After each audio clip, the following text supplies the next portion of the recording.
Hi guys, আপনারা দেখতে পাচ্ছেন আমার হাতে ইজি বাইকের একটি ম্যাগনেট সেট। এই ম্যাগনেটটির আমরা টেম্পার দিয়েছি, কিন্তু এই ম্যাগনেটগুলো দেখেন জায়গায় জায়গায় গর্ত হয়ে গেছে।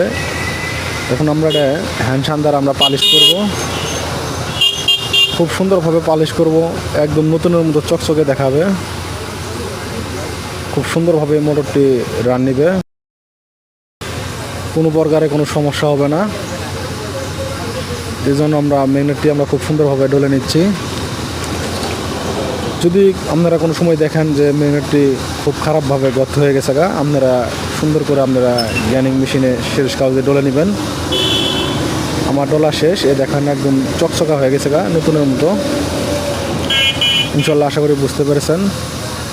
এভাবে কাজটি করলে অনেক সুন্দর হবে। সবাই ভালো থাকেন, সুস্থ থাকেন।